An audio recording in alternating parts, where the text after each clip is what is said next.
Assalamualaikum warahmatullahi wabarakatuh. Halo Sobat Semanti, apa kabar kalian semua? Semoga baik-baik saja di masa pandemi ini. Senang sekali saya Putri Bunga Salsabila bisa menemani Anda di acara VMPLS. Di sini saya tidak sendirian, saya ditemani oleh Ibu Dwi Retnani. Hai Ibu Dwi, gimana kabarnya? Halo, alhamdulillah Ibu dalam keadaan yang baik, Mbak Putri. Alhamdulillah. Pertama-tama saya ucapkan selamat untuk peserta didik baru yang telah diterima di SMA Negeri 3 Cilacap. Oh ya Ibu Dwi, mohon maaf sebelumnya bisa memperkenalkan diri ke Sobat Semanti. Baiklah, bismillahirrahmanirrahim. Assalamualaikum warahmatullahi wabarakatuh. Selamat pagi, salam sejahtera untuk kita semuanya, salam sehat. Anak-anak sekalian, perkenalkan, nama saya Dwi Retnani, guru mata pelajaran Pendidikan Pancasila dan Kewarganegaraan atau PPKN di SMA Negeri 3 Cilacap. Selamat datang, selamat bergabung Semanti 30 di SMA Negeri 3 Cilacap. Baiklah. Jangan lupa kalian untuk like, comment, subscribe, dan nyalakan notifikasinya supaya tidak ketinggalan video terbaru di YouTube SMA Negeri 3 Cilacap. Ibu, saya mohon izin untuk memutarkan video SG Sikal. Baiklah, silakan Mbak Putri. Baiklah, untuk Sobat Semanti yang di rumah, di sini kita akan menyaksikan video SG Sikal Cultured Voice. Silakan menyaksikan.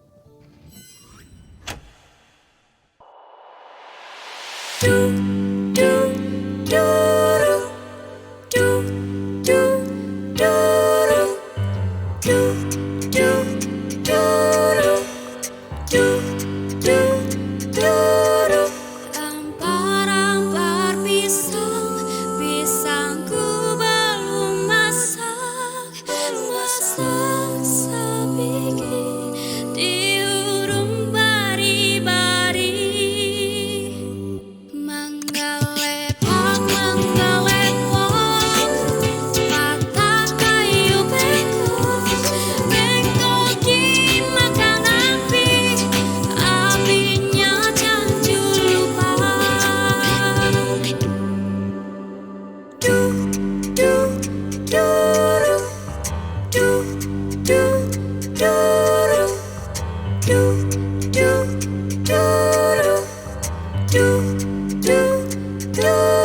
Aku sing kokondau ya rabe sore doreni bukan so paninema bagi pasir. Aku sing kokondau ya rabe sore doreni bukan so paninema bagi pasir. Arafabe aswara kuar Arafabe aswara kuar. Rasa sayangnya lihat nona dari jauh. Rasa sayangnya lihat nona dari jauh. Rasa sayangnya.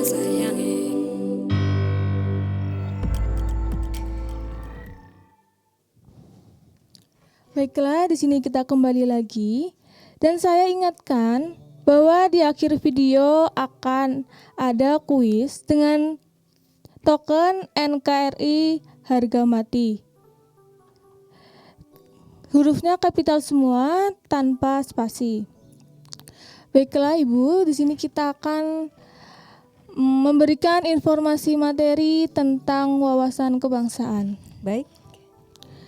Menurut Ibu Dwi sendiri, makna dari wawasan kebangsaan itu apa ya Bu? Baiklah Mbak Putri, siswa-siswa SMA Negeri 3 Cilacap. Wawasan kebangsaan itu berasal dari dua kata, wawasan dan kebangsaan. Wawasan itu artinya tinjauan, cara pandang, ya, sikap yang dimiliki oleh seseorang. Kemudian kebangsaan itu kan asal katanya bangsa. Bangsa itu adalah kelompok masyarakat atau kelompok manusia yang merasa bersatu karena adanya kesamaan-kesamaan. Bisa kesamaan asal usul, kesamaan tempat hidup, kesamaan nenek moyang, kesamaan adat atau budaya mereka. Nah, secara sederhana, wawasan kebangsaan itu adalah cara pandang bangsa Indonesia tentang dirinya dan lingkungannya yang serba beragam berdasarkan Pancasila dan UUD 45 dalam mencapai cita-cita atau tujuan nasionalnya. Ya, jadi itu makna dari wawasan kebangsaan. Baiklah Ibu, kemudian di negara Indonesia ini kan pastinya ada wawasan kebangsaan. Nah, pentingnya wawasan kebangsaan bagi negara Indonesia itu apa ya Bu? Oh ya, pertanyaan yang bagus sekali. Terima kasih. Apa pentingnya wawasan kebangsaan? Ya, kita itu hidup di Indonesia. Di dunia ini tidak hanya Indonesia, ada negara lain. Di tengah arus globalisasi itu kita sudah tidak mungkin menghindar. Nah, oleh karena itu kita harus punya pemahaman, punya pengetahuan, punya pandangan yang cukup. Sebenarnya Indonesia itu yang seperti apa keadaannya. Nah, maka kita harus tahu ya, Indonesia itu kan tadi dikatakan negara yang serba beragam. Nah, oleh karena itu dengan memiliki pengetahuan yang cukup, memiliki pandangan yang baik tentang Indonesia, maka akan tumbuh rasa cinta terhadap Indonesia atau yang kita kenal dengan nasionalisme. Nah, proses nasionalisme ini sangat dibutuhkan dalam rangka untuk bisa bersikap bagaimana terhadap negara Indonesia, ya. Itu. Jadi wawasan kebangsaan sangat penting untuk menanamkan jiwa nasionalisme bagi bangsa Indonesia sehingga bisa melakukan upaya-upaya pembelaan terhadap negara Indonesia dan proses mencapai tujuan dan cita-cita Indonesia bisa tercapai di tengah arus globalisasi. Demikian. Baiklah Ibu, terima kasih. Dan pada diri kita ini kan untuk menanamkan wawasan kebangsaan, bagaimana caranya ya Ibu? Ya. Ya, yang namanya menanamkan wawasan kebangsaan itu bukan proses yang instan. Misalnya hari ini mendengarkan saya berbicara wawasan kebangsaan, terus nanti kita sudah punya wawasan kebangsaan. Tidak demikian. Wawasan kebangsaan itu merupakan proses yang berlangsung secara terus-menerus, ya. Nah, proses penanaman ini bisa berlangsung dari rumah sejak kecil. Jadi yang namanya punya pengetahuan itu kan bukan harus kita membaca. Belum bisa membaca pun kita sudah bisa. Nah ya, kita tahu Indonesia itu beragam sehingga kepada anak itu pun kita perlu tanamkan bahwa kita itu kondisinya sebagai masyarakat itu berbeda-beda. Karena berbeda, maka kita harus punya sikap, misalnya menghormati. Sederhana sekali. Contohnya ketika kita mengajak anak kecil di dalam perjalanan, kemudian ada traffic light di sana, rambu-rambu lalu lintas, ada lampu merah, petunjuk berhenti, maka kita katakan kepada anak kita, sayang, ini lampu merah, merah berarti berhenti. Itu sudah proses penanaman yang sangat sederhana. Karena kalau kita hidup bersama dalam keadaan yang beragam harus menghormati orang lain punya kepentingan, sehingga penanaman aturan itu bagian dari upaya penanaman wawasan kebangsaan. Kemudian bisa juga berlangsung di masyarakat melalui berbagai media, kemudian di dalam kehidupan bernegara itu juga diperkenalkan. Jadi proses penanaman kebangsaan itu tidak harus resmi dalam proses seperti ini, enggak, tapi bisa berlangsung terus menerus begitu. Proses internalisasi lah. Begitu, Mbak? Baiklah Ibu. Lalu di lingkungan masyarakat ini kan pastinya ada persatuan dan kesatuan Ibu. Nah, hal yang bisa kita lakukan untuk mempererat persatuan dan kesatuan apa saja Ibu? Baiklah anak-anak sekalian, ini persatuan dan kesatuan ini merupakan hal yang sangat-sangat penting ya. Kita hidup sebagai bangsa, sebagai negara yang heterogen, beragam. Kayaknya di dunia ini kita adalah satu negara yang luar biasa istimewanya dari keberagamannya. Kita beragam dari lingkungan fisiknya. Ya, ada yang di daerah pantai, ada yang di daerah pegunungan, ada yang di daerah pertanian misalnya. Kemudian dari segi budaya, dari segi bahasa, dari segi suku bangsa, adat istiadat dan seterusnya, agama. Semua itu kita dalam kondisi yang beragam. Nah, karena kita berbeda-beda itulah, maka kita perlu yang namanya persatuan. Kalau sudah sama nggak masalah, tapi karena kita berbeda, kita perlu persatuan. Bagaimana caranya? Kata kunci adalah mengetahui, setelah mengetahui menerima, setelah menerima kemudian menghormati perbedaan-perbedaan yang ada di dalam masyarakat kita. Nah, kalau kita sudah menghormati, kita tumbuh. Kalau kita kenal kan kita jadi sayang, tak kenal maka tak sayang maka tak cinta. Kalau kita sudah kenal bagaimana Indonesia, kita kenal Indonesia, maka kita akan cinta Indonesia. Disinilah perlunya persatuan dan kesatuan, kita tumbuhkannya itu dengan cinta tanah air, bangga menjadi Indonesia. Apa dan bagaimanapun Indonesia, inilah Indonesiaku. Itu seperti itu. Jadi kemudian upaya lain juga ditempuh. Negara ini juga punya alat-alat pemersatu, Mbak. Ada bahasa persatuan, ada lambang negara yang melambangkan keadaan negara Indonesia yang kita miliki bersama. Ada bendera yang kita miliki bersama, ya. Punya lagu kebangsaan yang sama. Itu berbagai alat-alat pemersatu sudah ada, ya. Tinggal semangat yang harus kita wujudkan dalam kehidupan nyata. Seperti itu. Jadi seperti itu ya Ibu. Ya. Di kebanyakan orang-orang kan banyak yang berperilaku seperti westernisasi atau yang sering disebut juga mengikuti budaya orang luar. Nah, cara kita untuk menghadapi perilaku seperti itu bagaimana ya Ibu? Ya, baiklah. Ini juga sangat bagus.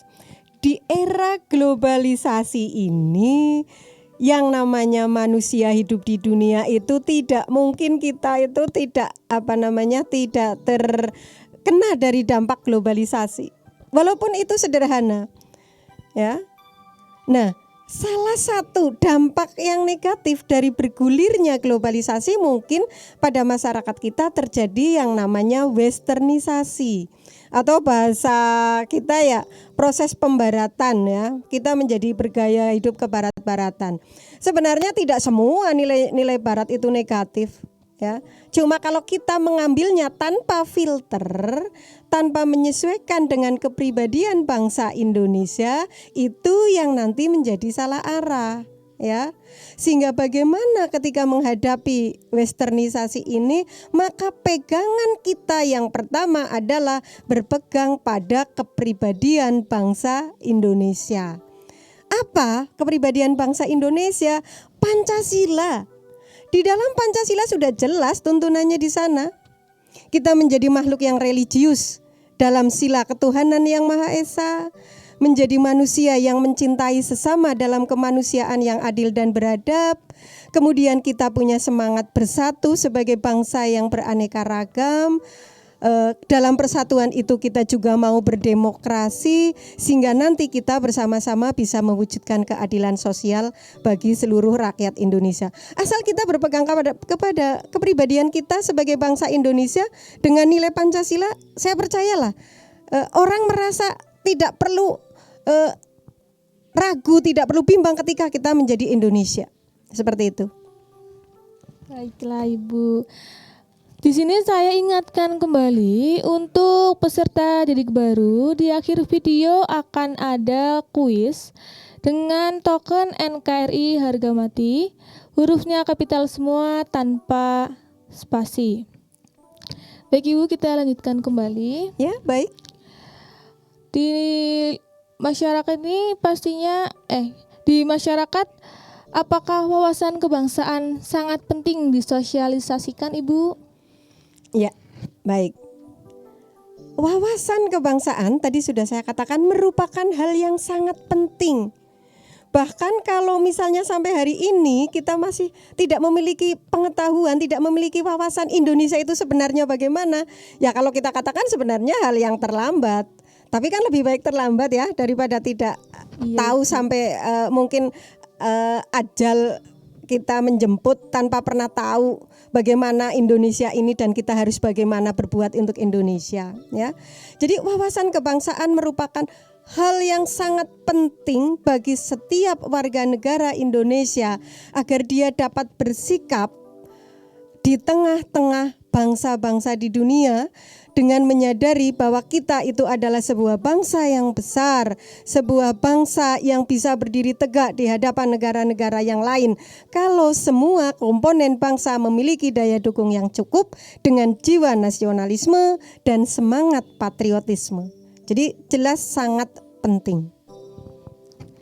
Oke, Bu, saya mau bertanya nih, jika negara Indonesia tidak memiliki wawasan kebangsaan, apa yang akan terjadi?